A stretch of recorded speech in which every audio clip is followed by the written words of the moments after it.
नमस्कार दोस्तों, decode exam में आप सभी का स्वागत है। आज की क्लास में हम उत्तर प्रदेश शिक्षक पात्रता परीक्षा दिसंबर 2016 के मुख्य प्रश्नों को डिस्कस करने वाले हैं। तो चलिए आज की क्लास स्टार्ट करते हैं मेरे साथ ऐश्वर्या सिंह के साथ। सबसे पहला प्रश्न आपको स्क्रीन पर दिख रहा होगा, इसको ध्यान से देखिए। शिक्षक की सबसे बहुमूल्य निधि है। The teacher's most valuable treasure is। पहला ऑप्शन आपको दिया गया है सेवा, सर्विस। दूसरा है वेतन, सैलरी। तीसरा है प्राउड, गर्व। और आखिरी है आपका छात्रों का विश्वास, confidence of the student. Teacher के सबसे वैल्यूएबल ट्रेजर की बात की गई है, बहुमूल्य निधि की बात की गई है। एक टीचर के लिए सबसे अच्छी बात क्या हो सकती है कि उनके जो भी विद्यार्थी हैं उनका कॉन्फिडेंस उन पर हो ना, उनका विश्वास उन पर हो। अब मेरे विद्यार्थी मुझ पर विश्वास करेंगे तो मेरे लिए इससे बड़ी गर्व की बात क्या हो सकती है। समझ में आ रहा है आपको? तो यहाँ पे D is the correct answer. ऐसे क्वेश्चन सॉल्व करने के लिए आपको पढ़ने की जरूरत नहीं है, थोड़ा सा भी अगर आप लॉजिक लगाएंगे तो बहुत आराम से इन प्रश्नों को हल कर सकते हैं। अगला प्रश्न देखिए। परिकल्पना, हाइपोथेसिस को बार बार परीक्षण करने से गलत नहीं पाया जाता है। परिकल्पना को बार बार परीक्षण करने से गलत नहीं पाया जाता है तो वह एक सिद्धांत होता है, थ्योरी होती है। If the hypothesis is not found to be false by repeatedly testing it, then it is, वो सिद्धांत है, थ्योरी है या फिर कानून है, लॉ है। सी सर्च मतलब खोज। और आखिरी है आपका मूल संकल्पना, जिसको कि हम बेसिक कॉन्सेप्ट कहते हैं। यहाँ पे हाइपोथेसिस की बात कही गई है और बार बार उसकी टेस्टिंग की बात की गई है कि उसको बार बार टेस्ट करने पर भी वो गलत नहीं ठहराई जा सकती है, तब वह एक थ्योरी कहलाती है, एक सिद्धांत कहलाता है। ठीक है, ए इज द करेक्ट आंसर। अगला देखिए। निम्नलिखित में से सबसे उपयुक्त शिक्षण विधि है। Which of the following is the most suitable teaching method? ठीक है, टीचिंग मेथड का सबसे सुटेबल एग्जाम्पल क्या है? ठीक है, पहला आपको दिया गया है विचार गोष्ठी एवं श्रुत लेखा, सेमिनार एंड डिक्टेशन। दूसरा है श्रुत लेख एवं दिया गया कार्य, डिक्टेशन एंड असाइनमेंट। फिर सी है आपका विचार गोष्ठी एवं कार्य योजना, सेमिनार एंड एक्शन प्लान। और आखिरी है व्याख्यान एवं श्रुत लेख, लेक्चर एंड डिक्टेशन। तो यहाँ पे मोस्ट सुटेबल टीचिंग मेथड की बात आपसे की गई है। तो अगर आप थोड़ा सा भी ध्यान से समझें कि हम जब भी टीचिंग मेथड की बात करते हैं तो हम प्रैक्टिकल मेथड को भी इंक्लूड करना चाहते हैं। जैसे आप थ्योरेटिकल नॉलेज तो आपके पास हो ही, थ्योरी मतलब आप किसी चीज को लेक्चर के थ्रू आपको पढ़ाया जा रहा है तो थियोरेटिकल नॉलेज तो आपके पास हो ही, थ्योरी की नॉलेज हो, साथ ही साथ प्रैक्टिकल नॉलेज भी हो कि आप उस चीज को कैसे अप्लाई कर सकते हैं। ठीक है, जिसको कि हम एप्लीकेशन भी आपको उसका पता हो। तो यहां पर सबसे बेस्ट एग्जाम्पल जो है वो है सेमिनार एंड एक्शन प्लान। ठीक है, ये देखिए सी इज द करेक्ट आंसर। विचार गोष्ठी, सेमिनार के थ्रू आप नॉलेज को गेन करेंगे, डेटा गेन करेंगे, ठीक है, उस चीज के बारे में जानेंगे। एक्शन प्लान जब आप बनाएंगे तो आपको पता चलेगा कि हमको उस चीज को इंप्लीमेंट कैसे करना है। तो ये आपका सही ऑप्शन है। फोर्थ देखिए, फोर्थ क्या है? निम्नलिखित में से कौन सी ग्रीन हाउस गैस नहीं है? Which of the following is not a green house gas? Not पे ध्यान दीजिए क्लास, कई बार यहां से प्रश्न बार बार पूछे जाते हैं। कौन कौन सी ग्रीन हाउस गैसेस है याद कर लीजिए आप लोग। ठीक है, पहला आपका दिया गया है कार्बन डाइऑक्साइड। कार्बन डाइऑक्साइड आपकी ग्रीन हाउस गैस है। ठीक है, फिर दूसरा है नाइट्रस ऑक्साइड। नाइट्रस ऑक्साइड भी आपकी ग्रीन हाउस गैस है। और नाइट्रस ऑक्साइड आपका किस चीज के लिए रिस्पॉन्सिबल होता है? अम्लीय वर्षा। अम्लीय वर्षा जिसको कि हम क्या कहते हैं? Acid rain. एसिड रेन के लिए कौन रिस्पॉन्सिबल होता है? Nitrous oxide. साथ ही साथ आपका सल्फर डाइऑक्साइड, याद रखिए इन सब चीजों को। फिर हीलियम, हीलियम आपकी ग्रीन हाउस गैस नहीं है, तो आपका आंसर सी सही हो जाएगा। मीथेन भी ग्रीन हाउस गैस है। ठीक है, ये चीज याद रखिए। देखिए यहां पर आपकी कौन, the primary green house gases in the earth atmosphere आपका वाटर वेपर है। ठीक है, water vapour green house gas में आता है। उसके बाद क्या आता है, कार्बन डाइऑक्साइड आता है, फिर methane, nitrous oxide and ozone. Ozone आपका एक सेकेंडरी पॉल्यूटेंट है। मैंने आपको बताया है जब हम स्ट्रेटोस्फीयर वाले ओजोन की बात करेंगे तो वो पैराबैंगनी किरणों को अर्थ पे आने से रोकता है, अल्ट्रावायलेट रेस को आने से रोकता है। लेकिन जब ओजोन की हम बात करेंगे एटमॉस्फेयर में, ट्रोपोस्फियर में, एयर में, तो वो एक पॉल्यूटेंट की तरह एक्ट करेगा, एक ग्रीन हाउस गैस की कैटेगरी में आ जाएगा। ठीक है, नेक्स्ट देखिए 5वें प्रश्न को, ध्वनि प्रदूषण का मापन किस इकाई द्वारा किया जाता है? तो which unit is used to measure the noise pollution? पहला ऑप्शन आपका जल दिया है। अरे भाई जल यूनिट थोड़ी ना, तुरंत काट दो, तो एकदम फालतू का ऑप्शन आपको दे दिया गया है। दूसरा डेसिबल दिया है। तीसरा आपको न्यूटन दिया है। न्यूटन आपका फोर्स की यूनिट होती है, फोर्स की। ठीक है, फिर नैनो इकाई, नैनो मतलब होता है 10 to the power -9। ठीक है, ये नैनो होता है। तो यहां पे नॉइस को मेजर करने के लिए डेसिबल का यूज किया जाता है, याद रखिएगा, डीबी का यूज किया जाता है। अगला प्रश्न, निम्नलिखित में से किस स्थलाकृति का निर्माण हिमानी द्वारा हुआ है? ठीक है, Which of the following topography is formed by glacier? पहला आपका दिया गया लैपीस, फिर दूसरा दिया गया है यू शेप्ड वैली, फिर वी आकार की घाटी, वी शेप्ड वैली, और आखिरी दिया गया है वाटरफॉल, जिसको कि जल प्रपात कहते हैं। अब यहां पर आपसे पूछा गया है ग्लेशियर द्वारा कौन सी ट्रोपोग्राफी होती है, तो यहां पे आपका सही आंसर है बी शेप्ड। बी जिसका कि आपका है U shaped valley. U shaped valley कुछ इस तरीके से आपकी बनती है, देखिए इस तरीके से। ठीक है, ये कुछ इस तरीके की इसका शेप होता है, इसी वजह से इसको हम यू शेप्ड वैली कहते हैं। अगला देखिए, निम्न नदियों में से कौन सी नदी बंगाल की खाड़ी में गिरती है? Which of the following rivers drain into the bay of Bengal? पहला ऑप्शन आपका दिया गया है ताप्ती, दूसरा दिया गया है सुबर्णरेखा, तीसरा नर्मदा, और आखिरी ऑप्शन आपका इंडस दिया गया है, जिसको कि हम सिंधु कहते हैं। और आपसे पूछा गया इन नदियों में कौन सी नदी बे ऑफ बंगाल में जाकर गिरती है। अगर आपने भारत के पेनिसुलर रीजन को देखा होगा, कुछ इस तरीके से है। यहां पर आपका बे ऑफ बंगाल है और इधर आपका अरेबियन सी है, अरेबियन सी। तो जब हम बात करते हैं अरेबियन सी की, तो इधर देखिए, इस फिगर से आपको ज्यादा क्लियर होगा। ये देखिए, ये आपको भारत का मैप दिख रहा है, यहाँ पे अरेबियन सी है, यहाँ पर बे ऑफ बंगाल है।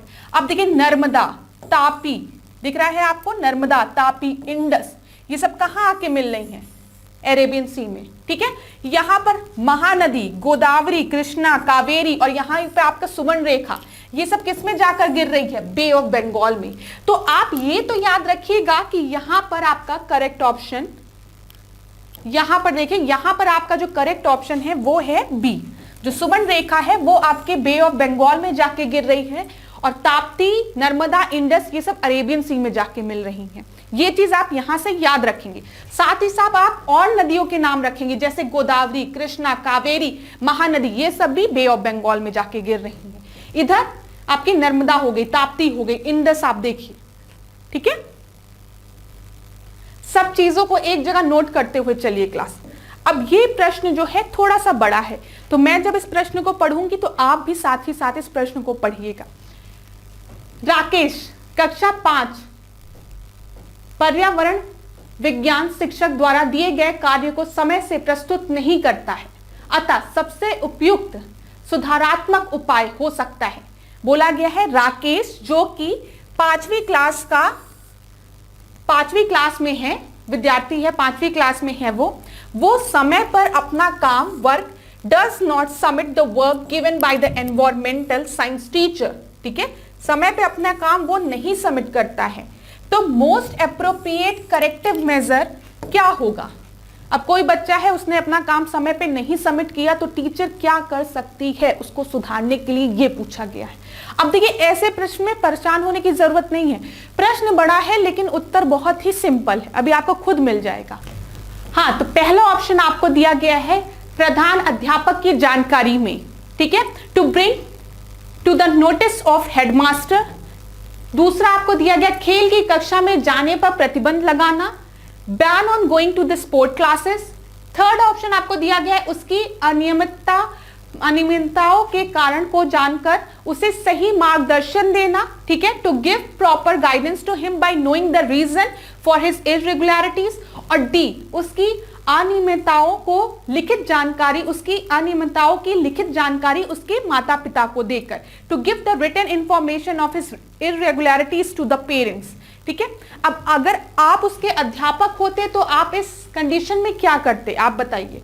आप उसको पनिशमेंट देते, या फिर प्रिंसिपल से उसकी शिकायत करते, या फिर उसके पेरेंट्स से उसकी शिकायत करते, या फिर जो सबसे एप्रोप्रिएट ऑप्शन है कि आप जानने की कोशिश करते कि राकेश अपना काम क्यों नहीं समय पे कर पा रहा है, और एक बार जानकर कि क्यों, क्या दिक्कत है जिसकी वजह से वो अपना काम समय पे नहीं कर पा रहा है, आप उसकी मदद करते।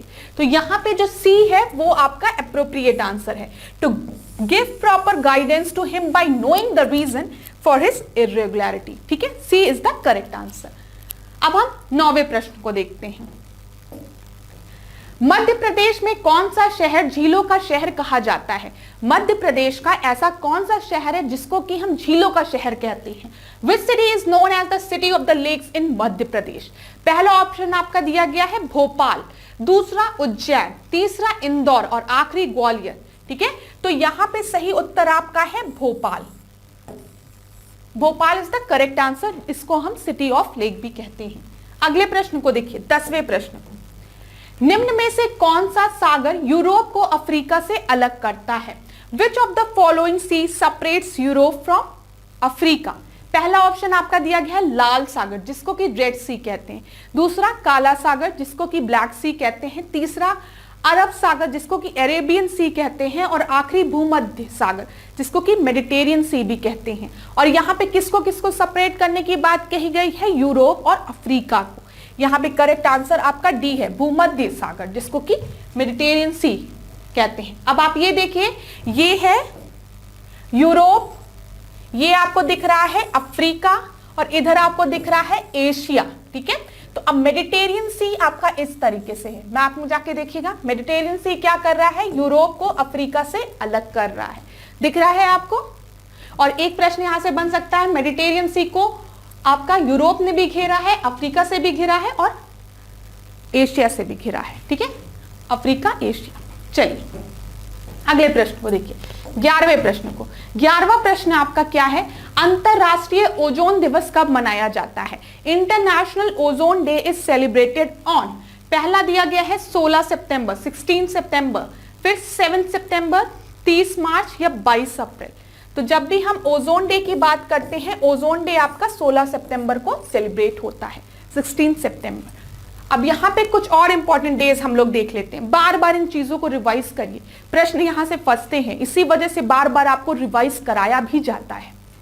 देखिए 2 फरवरी को वेटलैंड डे, आर्द्र भूमि दिवस, ठीक है, 20 मार्च को स्पैरो डे, 21 को फॉरेस्ट्री डे, 22 को वाटर डे, 22 अप्रैल को अर्थ डे, 22 मई को बायोडाइवर्सिटी डे, 5 जून को एनवायरमेंट डे, ठीक है, 17 जून को world day to combat desertification, 11 जुलाई को पॉपुलेशन डे, ठीक है, 29 जुलाई को इंटरनेशनल टाइगर डे, 12 अगस्त को वर्ल्ड एलिफेंट डे, और 16 सितंबर को आप याद रखेंगे ozone protection, ozone layer protection day. इसी तरीके से 19 नवंबर को टॉयलेट डे, ये भी पूछा जाता है पेपर में कई बार, टॉयलेट डे कब मनाया जाता है? 19 नवंबर को। कुछ डेज आप लोग लिख लीजिए यहां पर।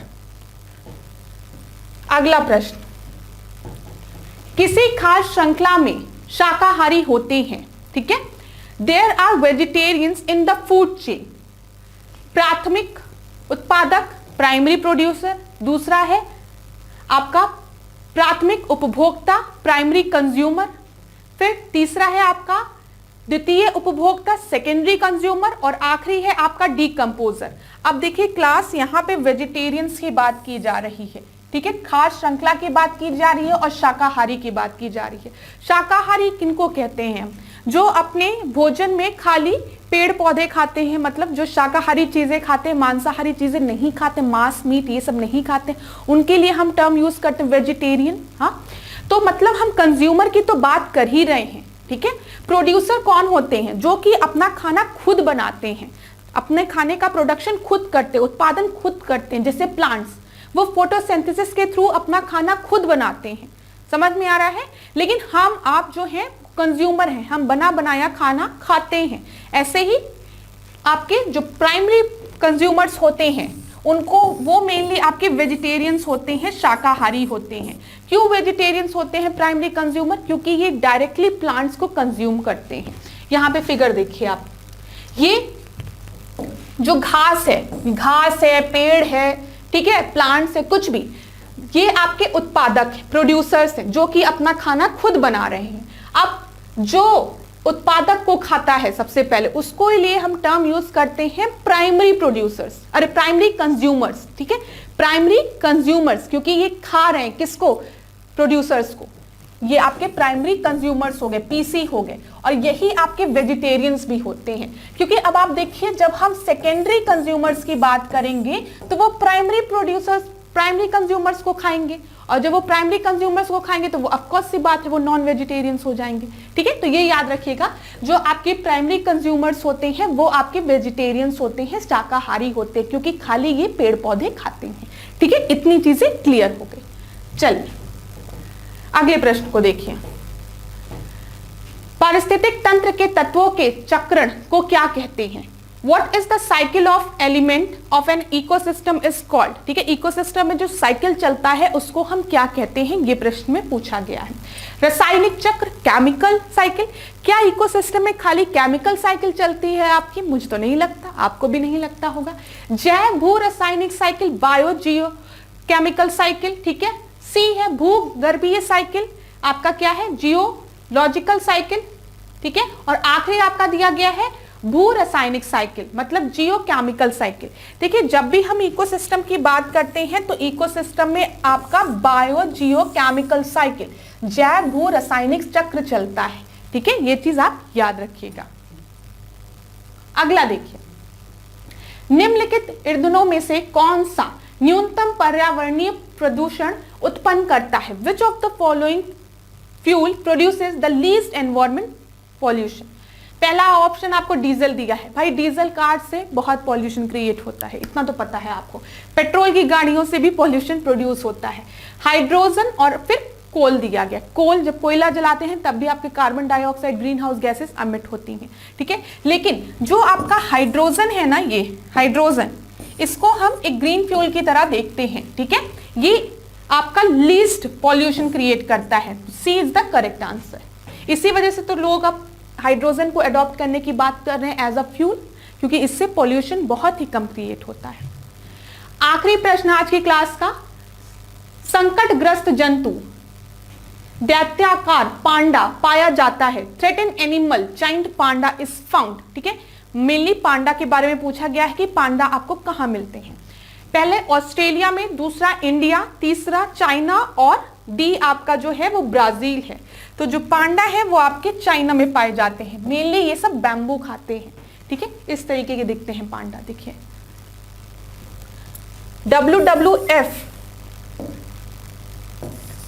WWF का आप जाके लोगो देखिएगा, उसमें भी पांडा बना हुआ है, ठीक है।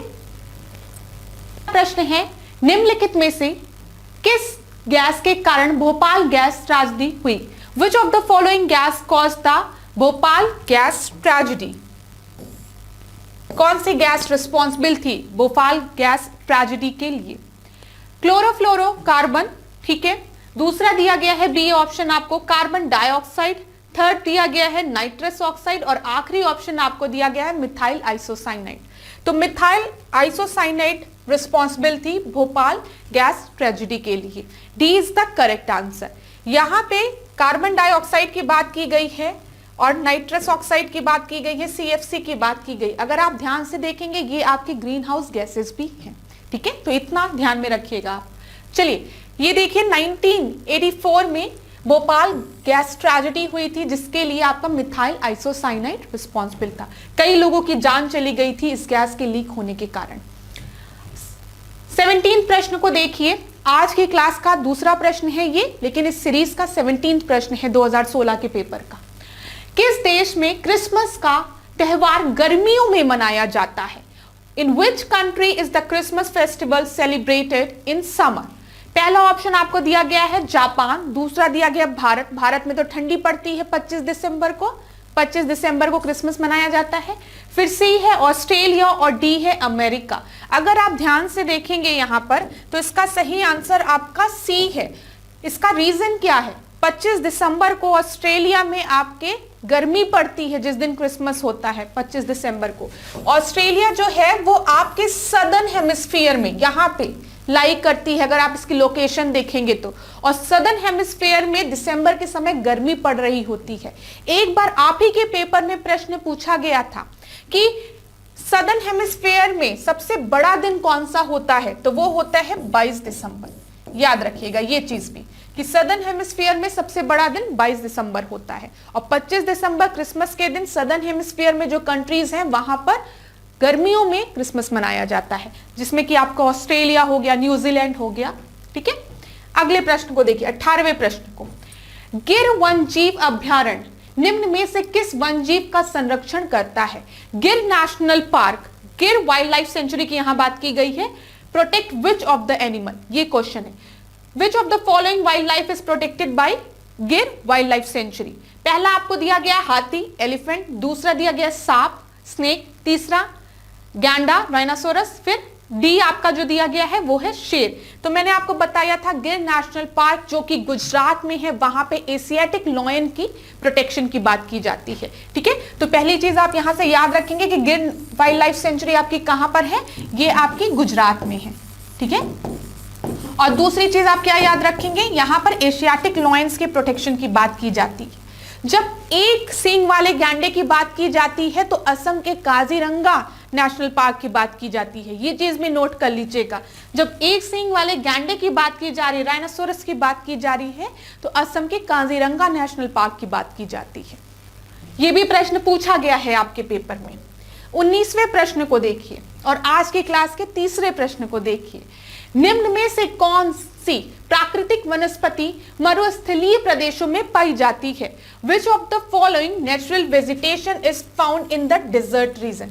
अब आप बताइए डेजर्ट रीजन में किस तरीके के आपको पेड़ पौधे दिखते हैं जिनमें कांटे होते हैं ना? तो पहला ऑप्शन आपको दिया गया है महोगनी, दूसरा कैक्टस, तीसरा फर और आखिरी दिया गया है चंदन। और डेजर्ट रीजन की बात की गई है और मैंने आपको बताया है जहां पे पानी की बहुत कमी होगी वहां के पेड़ों में कांटे होंगे और कैक्टस में आपके कांटे होते, कांटेदार पेड़ होते। B is the correct answer. ठीक है, अब नेक्स्ट क्वेश्चन को देखते हैं। 20वें प्रश्न को देखिए। 20वां प्रश्न है ग्रीन मफलर संबंधित है। Green muffler is related to, पहला है मृदा प्रदूषण, सॉइल पॉल्यूशन, दूसरा है वायु प्रदूषण, एयर पॉल्यूशन, तीसरा है ध्वनि प्रदूषण जिसको कि नॉइस पॉल्यूशन, और आखिरी है आपका वाटर पॉल्यूशन जिसको कि हम जल प्रदूषण कहते हैं। तो ग्रीन मफलर जो है वो आपका रिलेटेड है नॉइस पॉल्यूशन से। और अगर आपसे पूछे नॉइस को हम किस यूनिट से मेजर करते हैं तो आप याद रखेंगे हम साउंड की यूनिट अगर आपसे पूछे SOUND साउंड की यूनिट तो डेसिबल से। ठीक है, ये भी चीज याद रखिएगा, यूनिट क्या होती है? डेसिबल होती है। और ग्रीन मफलर क्या है आपका? नॉइस पॉल्यूशन से रिलेटेड है। ग्रीन मफलर में मेनली ये किया जाता है कि प्लांट्स को लगा दिया जाता है। समझ में आ रहा है? प्लांट्स, खूब ढेर सारे प्लांट्स आपके लगा दिए जाते हैं रो में, जिससे क्या होता है जो साउंड है ना, उस साउंड को, जो नॉइस है, उन नॉइस को ये जो प्लांट्स होते हैं वो एब्जॉर्व कर लेते हैं। ठीक है, ये चीज याद रखिएगा। अगला देखिए, भू पारिस्थितिक तंत्र में ऊर्जा का महत्वपूर्ण स्रोत पूछा गया है। The important source of energy in Jio ecosystem. ठीक है, जब भी अगर हम अर्थ की बात आपसे कर रहे हैं और अर्थ पे हम सोर्स ऑफ एनर्जी की बात कर रहे हैं, हम एक नेचुरल सोर्स की बात कर रहे हैं, तो आप हमेशा याद रखिएगा सन, सोर्स ऑफ एनर्जी। ठीक है, ये देखिए सन। तो यहां पे आपका ऑप्शन क्या होगा? ए। अगला देखिए, Titan is the natural satellite of which planet. क्या दिया गया है, टाइटन किस ग्रह का प्राकृतिक उपग्रह है। ठीक है, सैटेलाइट किसका है। पहला आपको ऑप्शन दिया गया है वरुण, दूसरा दिया गया है बुध मतलब मरकरी, फिर तीसरा दिया गया है शनि और आखिरी दिया गया है शुक्र मतलब वीनस। तो यहां पे जब हम बात कर रहे हैं टाइटन की, तो टाइटन किसकी सैटेलाइट है, सैटर्न की है। ठीक है, मरकरी और वीनस एक ऐसे प्लैनेट्स हैं, याद रखिए, मरकरी और वीनस एक ऐसे प्लैनेट्स हैं जिनके के पास कोई भी सैटेलाइट नहीं है। नो सैटेलाइट, नो सैटेलाइट, समझ में आ रहा है, इनके पास कोई भी सैटेलाइट नहीं है। मून अर्थ की एक नेचुरल सैटेलाइट है। समझ में आ रहा है क्लास। तो ठीक है, यहां पे आपका आंसर सैटर्न होगा। अगर पेपर में पूछे किन प्लैनेट्स के पास अपनी सैटेलाइट नहीं है, कोई भी नेचुरल सैटेलाइट नहीं है, तो मरकरी और वीनस। अगला प्रश्न देखिए, अगला प्रश्न है निम्नलिखित में से कौन सी बायोडीजल की फसल है। ठीक है, बायोडीजल क्रॉप कौन सा है ये पूछा गया है आपसे। पहला ऑप्शन दिया गया है कपास कॉटन, दूसरा जेट्रोफा, ठीक है, तीसरा गन्ना शुगर केन और आखिरी आलू पोटैटो। तो बायोडीजल प्लांट का आप कैटेगरी में आता है jatropha. B is the correct answer. ये प्रश्न टेट परीक्षा में कई बार पूछा गया है, तो उसको ध्यान से अपने दिमाग में बिठा लीजिए। अगले प्रश्न को देखते हैं, पर्यावरण संरक्षण अधिनियम किस वर्ष पारित हुआ था। यह प्रश्न आपसे पूछा गया। In which year the environment protection act was passed. पहला ऑप्शन आपको दिया गया है 1982, दूसरा 1986, तीसरा 1992 और आखिरी आपका 1996। तो जब भी हम ईपीए एक्ट की बात करते हैं, पर्यावरण संरक्षण अधिनियम की बात करते हैं, तो वो आपका 1986 में पास हुआ था। ठीक है, अगर आपसे पूछता ठीक है कि wild life protection act, wild life one जीव संरक्षण अधिनियम कब पास हुआ है, तो आप लिखते हैं 1972 को। ठीक है, और यहीं पे अगर आपसे पूछता बायोडाइवर्सिटी एक्ट, बायोडाइवर्सिटी एक्ट, तो आप क्या लिखते हैं, जैव विविधता अधिनियम की मैं बात कर रही हूं, तो वो 2002। तो यहां याद रखिएगा आप, पर्यावरण संरक्षण अधिनियम environment protection act 1986, wild life protection act one जीव संरक्षण अधिनियम 1972। प्रश्न कहीं से भी बन सकते हैं। बायोडाइवर्सिटी एक्ट जैव विविधता अधिनियम 2002। ईयर सबके याद रखिएगा क्लास, प्रश्न बनते हैं यहां से।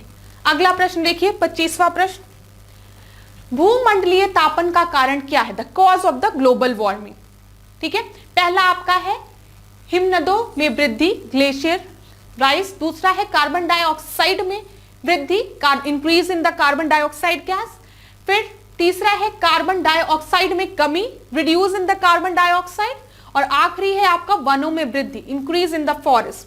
ग्लोबल वार्मिंग की बात की गई है, मैंने आपको बताया है ग्लोबल वार्मिंग के पीछे एक बहुत बड़ा कंट्रीब्यूशन ग्रीन हाउस गैसेस का होता है। ये बहुत रिस्पॉन्सिबल होती है ग्लोबल वार्मिंग के लिए, और ग्रीन हाउस गैसेस में आपकी कार्बन डाइऑक्साइड आती है। तो कार्बन डाइऑक्साइड का परसेंटेज अगर बढ़ेगा तो मतलब ग्लोबल वार्मिंग बढ़ेगी। तो यहां पे जहां पे इंक्रीज दिया है उसको करेक्ट मान लीजिए, सी इज द करेक्ट आंसर। अगला प्रश्न देखिए, निम्नलिखित में से किसमें सर्वाधिक जैव विविधता पाई जाती है। In which of the following is the maximum biodiversity found. पहला आपका दिया है शीतोष्ण पर्णपाती वन बायोम, टेम्परेट डेसिडियस फॉरेस्ट। ठीक है, अच्छा डेसिडियस, टेम्परेट डेसिडियस की बात की गई है यहां पर। पर्णपाती मतलब एक समय पे जो अपने पत्तों को गिरा दें, ध्यान से समझिएगा। ठीक है, पर्णपाती। दूसरा दिया गया है उष्णकटिबंधीय सदाबहार वर्षा वन biome, tropical evergreen rain forest, जो 12 महीने आपके हरे भरे रहते हैं, उन फॉरेस्ट की बात की गई है, और ट्रॉपिकल रीजन वाले की उष्णकटिबंधीय। तीसरा है शीतोष्ण घास प्रदेश बायोम, टेम्परेट ग्रासलैंड्स, और आखिरी है सवाना बायोम। ठीक है, ये भी ग्रासलैंड ही होती है आपकी। तो मैंने आपको बताया था, अगर मैं यहाँ पे ग्लोब ड्रॉ करूं तो ये जो रीजन है आपका, जो इक्वेटर के अगल बगल, ये आपके ट्रॉपिकल रीजन है। ठीक है। और ट्रॉपिकल रीजन में आपके ट्रॉपिकल फॉरेस्ट पाए जाते हैं जहां पे वर्षा बहुत ज्यादा होती है, और इन ट्रॉपिकल फॉरेस्ट में एवरग्रीन फॉरेस्ट होते हैं। क्यों? क्योंकि ये 12 महीने आपके हरे भरे रहते हैं ये फॉरेस्ट, तो ये बहुत ही डेंस फॉरेस्ट यहाँ पे होते हैं, और सबसे ज्यादा बायोडाइवर्सिटी आपके इसी रीजन में पाई जाती है। जैसे जैसे हम पोल की तरफ, ध्रुव की तरफ जाएंगे, जो बायोडाइवर्सिटी है वो आपकी घटती जाएगी। ये भी प्रश्न कभी बन सकता है। हम इक्वेटर से जैसे जैसे पोल की तरफ मूव करेंगे, जो बायोडाइवर्सिटी है, ठीक है, जो जैव विविधता है वो घटती जाएगी, और जितना ठंडा प्रदेश होगा वहां पे जैव विविधता उतनी ही कम पाई जाएगी। ये आपके टुंड्रा रीजन, टैगा रीजन आ गए, यहाँ पे जैव विविधता बहुत ही कम है। ठीक है, चलिए नेक्स्ट देखिए, निम्न में से किस मृदा का निर्माण लावा द्वारा होता है? Which of the following soil is formed by lava? पहला है रेड सॉइल, लाल मिट्टी, दूसरा है काली मिट्टी, ब्लैक सॉइल, थर्ड है जलोढ़ मिट्टी जिसको कि एलुवियल सॉइल कहते हैं, और आखिरी है लेटराइट सॉइल। ठीक है, तो यहां पे हमने क्या बात की है? वो सॉइल जो कि आपके लावा द्वारा फॉर्म होता है।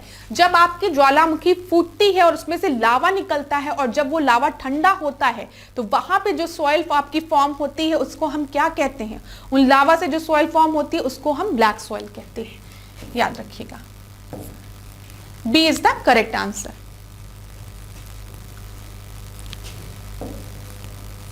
वायुमंडल की कौन सी परत प्रकाश की पराबैंगनी किरणों को पृथ्वी की सतह पर आने से रोकती है? कई बार ये प्रश्न हम डिस्कस कर चुके हैं। अब which layer of the atmosphere blocks the ultraviolet rays of light from reaching the surface of the earth?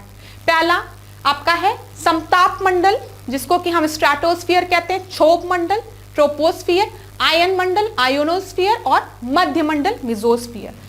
तो अल्ट्रावायलेट रेस को कौन रोकता है? स्ट्रेटोस्फीयर। स्ट्रेटोस्फीयर क्यों रोकता है? क्योंकि यहां पे आपकी ओजोन लेयर प्रेजेंट होती है। ठीक है, ये चीज क्लियर।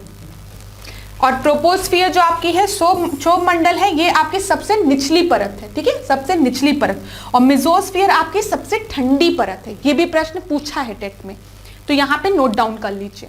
29 गंगा एक्शन प्लान को लाने का उद्देश्य निम्नलिखित में से किस सुधार हेतु था? The purpose of bringing out the Ganga Action Plan is for which of the following reform? सबसे पहले जल की गुणवत्ता, क्वालिटी ऑफ वाटर, दूसरा जल का वेग, स्पीड ऑफ वाटर, थर्ड जल की प्रचुरता, एबंडेंस ऑफ वाटर, और आखिरी है आपका जल का तापमान, टेम्परेचर ऑफ वाटर। तो किस चीज की क्वालिटी को बेटर करने के लिए? जल की क्वालिटी को। ये चीज याद रखिएगा। गंगा एक्शन प्लान का मेन पर्पस क्या था? जो गंगा का पानी इतना प्रदूषित हो रहा है उस प्रदूषण को रोकने को, ठीक है, उस प्रदूषण को रोकना था और उसके पानी की क्वालिटी को इंप्रूव करना था। तो क्वालिटी ऑफ वाटर। आज की क्लास का आखिरी प्रश्न, निम्नलिखित में से कौन सा वृक्ष जैविक कीटनाशक का उत्पादक है? ठीक है, which of the following tree is a producer of organic pesticide? पहला है नीम, दूसरा है देवदार, फिर तीसरा है चीड़ जिसको कि पाइन कहते हैं, और आखिरी है ओक। तो ऑर्गेनिक पेस्टिसाइड की तरह किसको यूज किया जाता है? नीम को यूज किया जाता है। ठीक है, तो कौन सा आपका ऑप्शन सही होगा? ए। ठीक है, नीम इज द करेक्ट आंसर। अब तो नीम कोटेड यूरिया भी आ रहा है गवर्नमेंट की स्कीम के थ्रू।